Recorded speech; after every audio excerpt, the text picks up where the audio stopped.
Greater Hyderabad centring contractor association Jubilee Hills నియోజకవర్గం Rahmat Nagar division Habib Fatima Nagar centring welfare association అధ్యక్షుడు మహమ్మద్ అహ్మద్ ఆధ్వర్యంలో ఈరోజు 4వ రోజు సమ్మెలో భాగంగా హెచ్ఎం నగర్లో జోన్ సెంట్రింగ్ కాంట్రాక్టర్లు కార్మికులందరూ పాల్గొన్నారు. ఈ సందర్భంగా మహమ్మద్ అహ్మద్ మాట్లాడుతూ రోజు రోజుకు అన్ని రంగాలలో పనిచేసే కార్మికులందరికీ రేట్లు పెరుగుతున్నాయని, సెంట్రింగ్ కార్మికుల రేటు మాత్రం పెరగడం లేదన్నారు. సెంట్రింగ్ కార్మికుల సమస్యలు పరిష్కరించేంత వరకు ఈ సమ్మె కొనసాగుతుందని తెలుపుతూ సెంట్రింగ్ కార్మికులకు డబుల్ బెడ్రూమ్ ఇండ్లు ఇవ్వాలని, వారికి ఈఎస్ఐ పిఎఫ్ సౌకర్యం కల్పించాలని, ప్రమాదవశాత్తు మరణిస్తే 20 లక్షల రూపాయలు అందజేయాలని డిమాండ్ చేశారు. సమస్యలు పరిష్కరించేంత వరకు సమ్మె కొనసాగుతుందని తెలుపుతూ మహమ్మద్ అహ్మద్ ఆధ్వర్యంలో భారీ బైక్ ర్యాలీని నిర్వహించారు. మోతీ నగర్, బోరబండ, హెచ్ఎం నగర్, కార్మిక నగర్, రహమత్ నగర్ల మీదుగా ఈ ర్యాలీ కొనసాగింది. ఈ కార్యక్రమంలో greater Hyderabad organising secretary, HF Nagar centring association president Mohammed Ahmed, MD Farooq, Bharatagiri Guru, Rahim, Venkat, Shivaji, Khaja, Vijaya మరియు పలువురు సెంట్రింగ్ కార్మికులు పెద్ద ఎత్తున పాల్గొన్నారు.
అందరికీ నమస్తే. హబీబ్ ఫాతిమా నగర్ సెంట్రింగ్ కాంట్రాక్టర్లకి అందరికీ నమస్తే. హబీబ్ ఫాతిమా నగర్ యూనియన్ ప్రెసిడెంట్ మొహమ్మద్ అహ్మద్ భాయ్ మాట్లాడుతున్నా. అట్లనే గ్రేటర్ హైదరాబాద్ ఆర్గనైజర్ సెక్రటరీగా, మొత్తం గ్రేటర్ హైదరాబాద్లో ఆర్గనైజర్ సెక్రటరీగా పోస్ట్ ఉంది.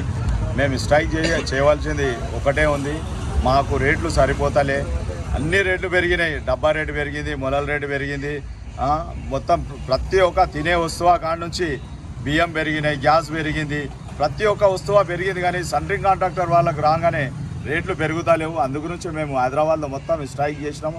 100% 4వ రోజు పూర్తిగా అయింది. మొత్తం పనులు బంద్ ఉన్నాయి. ఏరియా మొత్తం ఎక్కడెక్కడ ఉన్నాయో ఆ ఏరియాలో పోయి తిరిగి పనులు బంద్ చేపిస్తున్నాము. మాతోటి మా మొత్తం కాంట్రాక్టర్లు కూడా మొత్తం ఏరియా మొత్తం తిరిగి బంద్ చేపిస్తున్నాము. అంతా బంద్ సక్సెస్. గవర్నమెంట్ నుంచి కొన్ని డిమాండ్స్ ఉన్నాయి. ప్రతి అమావాస్యకు పని ఒక రోజు బంద్ చేయాలి. దానికి గవర్నమెంట్ మాకు పర్మిషన్ ఇవ్వాలని గవర్నమెంట్ కూడా మెమోరాండం ఇవ్వడం జరిగింది. అట్లనే పైనుంచి భవన నిర్మాణ కార్మికుడు ఎవరైతే పని చనిపోతాడో ఎఫ్ఐఆర్ కాగానే 20 లక్షలు ఇవ్వాలని డిమాండ్ చేస్తున్నాము. వీళ్ళు ఈ 10 లక్షలు గవర్నమెంట్ ఇస్తుంది, కానీ ఆ 10 లక్షలతోటి లేబర్ కార్డు ఉంటేనే ఇస్తారు. లేబర్ కార్డు కాదు, భవన నిర్మాణ కార్మికుడు పైనుంచి పడిపోతే వాళ్ళకి 20 లక్షలు ఇవ్వాలి, ఎఫ్ఐఆర్ అయితేనే ఇవ్వాలని డిసైడ్ చేసి కొన్ని కోట్ల వేల రూపాయలు ఉన్నాయి. లేబర్ డిపార్ట్మెంట్లో మా డబ్బులే మా దగ్గర ఉన్నాయి, వాళ్ళు లేబర్ కార్డులో ఉంటేనే ఇస్తున్నారు కాబట్టి మేము ఎఫ్ఐఆర్ అయితేనే మా డబ్బులు మాకే లేబర్ కమిషనర్ తోటి కానీ లేబర్ డిపార్ట్మెంట్ తోటి మాకు 20 లక్షలు మా వర్కర్స్కి ఇవ్వాలని కోరుతున్నాం. కార్డు కూడా ఏసఐ కార్డు లేదు, ఏసఐ కార్డు గురించి కూడా మెమరాండం ఇవ్వడం జరిగింది. కార్డు ఉన్న వాళ్ళకు మా వర్కర్స్కు 10% డబల్ బెడ్రూమ్ ఇవ్వాలని గవర్నమెంట్ నుంచి ఫస్ట్ అమావాసకు బంద్ పెట్టాలి. ఒకటి డిమాండు, మాకు ఏసఐ కార్డు కావాలి, డబల్ బెడ్రూమ్లో 10%